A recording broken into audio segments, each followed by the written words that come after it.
Listening right now, think about this. You share one thing, one absolutely universal thing with every single person on Earth. Doesn't matter who you are, how much money you have, what you do. Right. You get the exact same amount deposited into your account every single day, 24 hours. That's 86,400 seconds. It really is the great equalizer, isn't it? But here's the kicker, the thing that changes everything compared to, say, money. Uh-huh. Money, you can lose it, earn it back, maybe borrow more, governments print it. Time, once you spend a second, it's gone forever. Non-renewable. That's the key word. Absolutely. It's the only truly non-renewable asset you have, period. And wrapping your head around that scarcity, that's really the gateway, isn't it? It unlocks what our source material today called the time economy. Exactly. We're Yeah. trying to shift the whole mindset here. It's not just about managing time anymore, like shuffling deck chairs on the Titanic. Right, that feels passive. It is. This is about operating actively within a time economy. The question becomes, how do I buy time? How do I sell my time more effectively? And crucially, how do I invest my time to get future returns? Okay, so it's treating time like capital, like investment capital. That's the core mission. And look, you can't play in this economy. You can't make smart trades. If you don't even know your own valuation, what's an hour of your time actually worth in dollars and cents? Okay, let's get practical then. Before we jump into the strategies, the buying, selling, investing, Yeah. we need that foundation. For everyone listening, how do you figure out the value of your hour? It's actually pretty straightforward math, surprisingly. Okay. Take your total annual income. Let's use a round number, maybe $180,000 a year. Okay, decent income. And divide that by the total hours you actually work in a year. Maybe that's 40 hours a week, 50 weeks a year, so 2,000 hours. Right.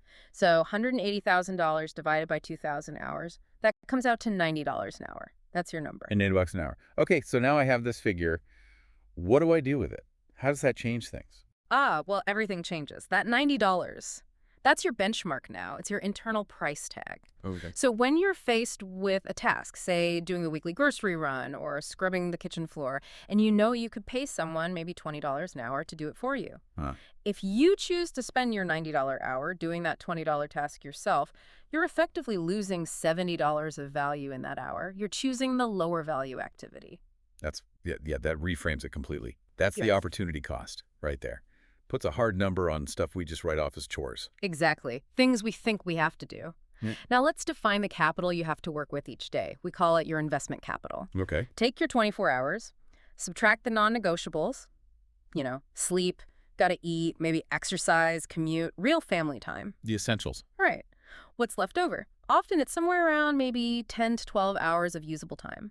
That leftover time is the wealth, the capital we're going to learn how to allocate across these three pillars: buy, sell, and invest. Okay, 3 pillars. Let's dive into the first one, the one that sounds maybe the most appealing immediately. Buying time. Mm-hmm. The source says it's about outsourcing, delegating, automating low-value stuff. It's leverage, not laziness. Mm. But I have to ask, this sounds great if you've got cash to splash. What about someone on a really tight budget? Does this even apply? That's a fair question, and it comes up a lot. Look, it's not about luxury spending. It really is about strategic leverage, even on a small scale. You have to apply that ROI calculation ruthlessly. ROI, return on investment. Exactly. So let's say your hour is worth $30, not $90, but $30. And you find a service, maybe a virtual assistant or a local kid, who can handle some repetitive task for $15 an hour. Okay. If you pay them that $15 and you use the hour you just freed up to do something that earns you your $30, well, you're $15 ahead, net gain. Okay. So the key is reinvesting that bought time into something more valuable, not just kicking back. Precisely. You're buying time to reinvest it, either in earning more money now or in activities that build future value, like learning a new skill. Okay, so where do we start? What are the easy wins, the biggest time traps we can outsource? Household chores are usually the lowest hanging fruit. Think about meal prep services, even if it's just once or twice a week.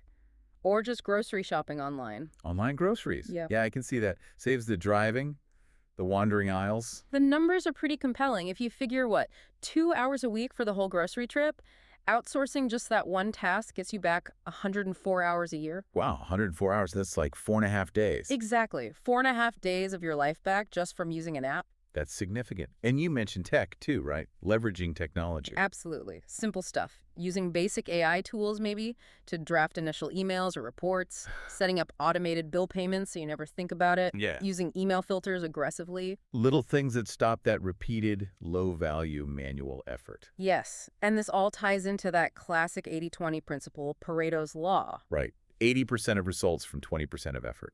And the flip side is often true, too. Probably 80% of the stuff you do, the activities filling your day, could potentially be outsourced, delegated, or automated. They're not your core 20%. So spending money smartly to buy back time from that 80%, that's potentially one of the highest ROI investments you can make if, and it's a big if, you reinvest those freed hours into your critical 20% activities. Okay, that makes sense. Buying time is about creating capacity for higher value work. Yeah. Let's shift to the second pillar. Selling time smartly. This is what most of us do, right? Trading hours for dollars. It's the default model. Income equals your hourly rate times the number of hours you work. Simple equation. But you pointed out earlier, there's a really hard limit baked into that, a ceiling. There absolutely is. In fact, the source calls selling time directly the lowest form of wealth creation. Oh, why lowest? Because it's purely linear. 1 hour in, 1 hour's payout. There's the hard cap of 24 hours in a day you can never beat. If you try to just work more hours, burnout is almost inevitable. Yeah, we've all felt that. And critically, there's zero scalability. The second you stop working, whether it's vacation, illness, or just sleeping, the income stops cold. That structure keeps people trapped. So just working more isn't the answer. The path forward is increasing the value of each hour sold, getting a higher effective rate without necessarily putting in more time on the clock. Precisely. You have to shift the entire focus away from time spent and onto the value delivered. What result did you actually produce for the client or the company? How do you do that practically? Well, a few ways. Skill upgrading is huge, moving from, say, basic data entry to high-level data analysis. That analyst commands a much higher rate. Right. More specialized skills. Exactly. Specialization is key. Niche experts, the source notes, can often charge 10 times what a generalist does. Or you shift your pricing model entirely performance-based pricing. So charging for the result, not the hours it took. Yes. You get paid for delivering this successful outcome, regardless of whether it took you 5 hours or 50. The client cares about the result, not your timesheet. Okay, this sounds like a progression. The source actually lays out a kind of transition ladder, doesn't it? It does. It maps it out clearly. You start at the bottom rung, just selling your labor, your time. Okay. Then you climb up, you start selling specific skills, your expertise. That gets a better rate. Right. Then the next level is value-based charging for those results we just talked about. Ken's top. The top rung, the goal, is asset-based income. This is where you truly break free from that ceiling. Asset-based. Yeah. So not selling time directly at all. Not really. You're leveraging your time once to create something that can generate income repeatedly. It's about leverage versus just trading hours. Okay, give us the comparison. What do the numbers look like? Let's take our specialist consultant charging, say, $500 an hour. Nice rate, right? Very nice. But that's $500 earned for one specific hour sold.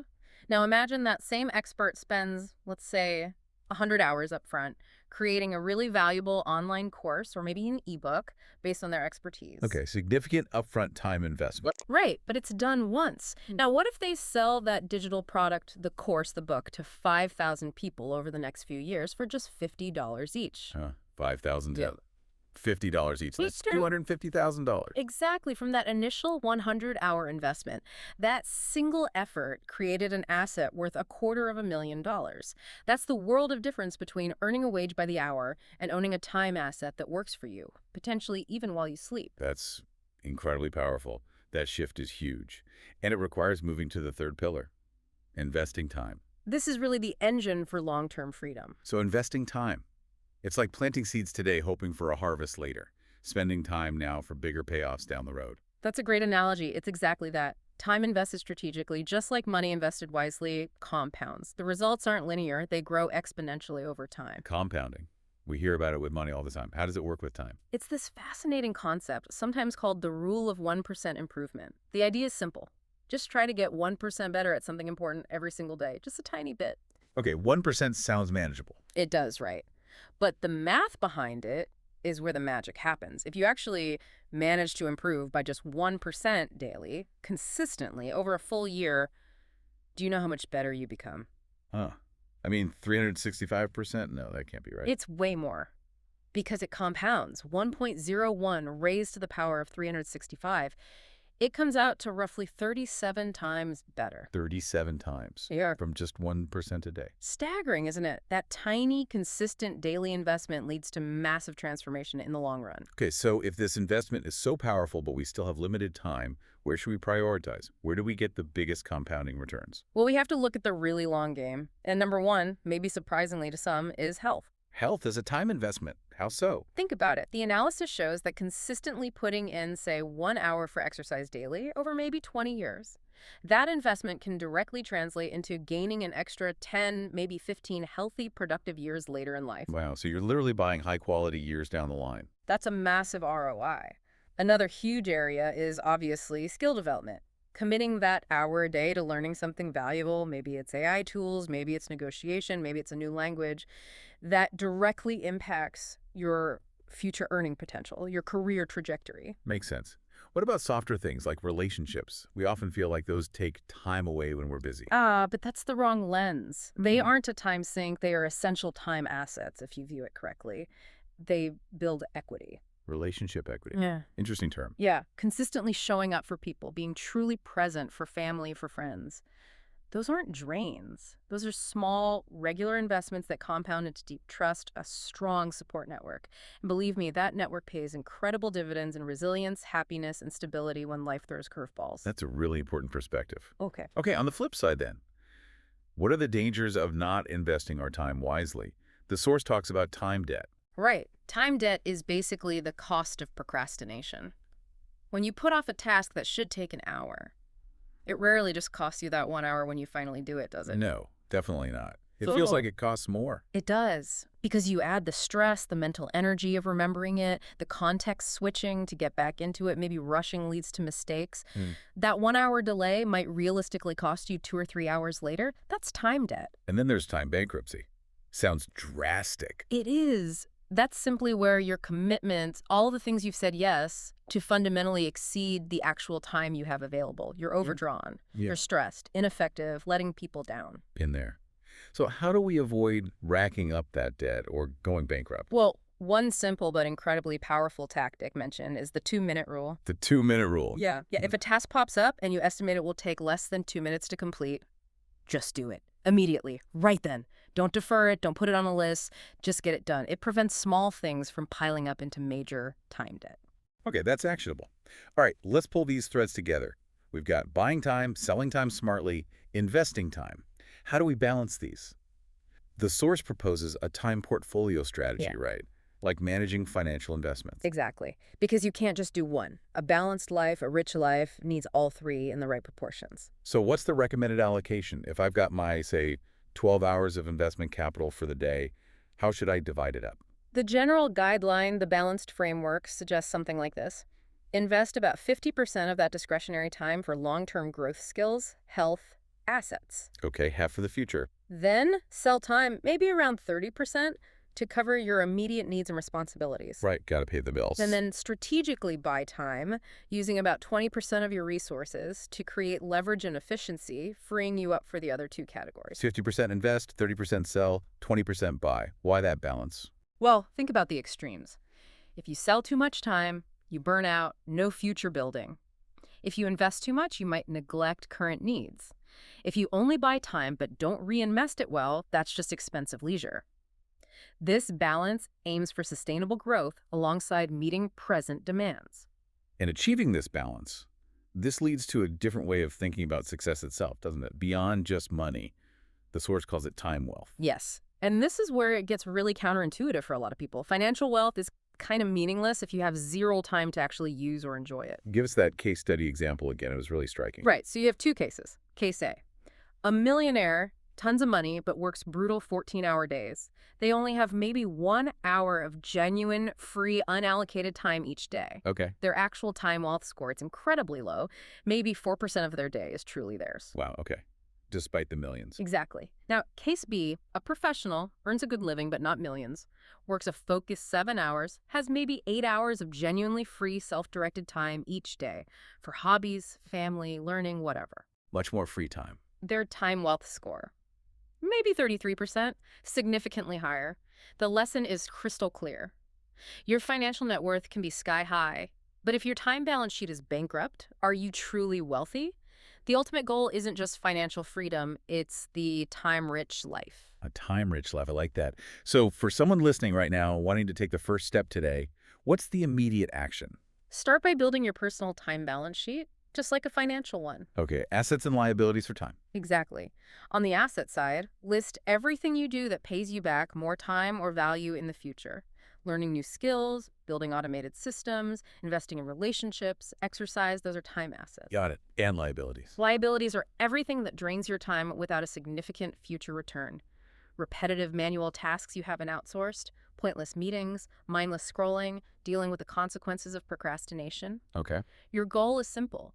Ruthlessly minimize those time liabilities and systematically increase your time assets. The higher your net time worth, the greater your real freedom. That's a fantastic framework. Look, time, unlike money, only goes one way. It just goes. That's the hard truth. So the question we want to leave you with this week is this.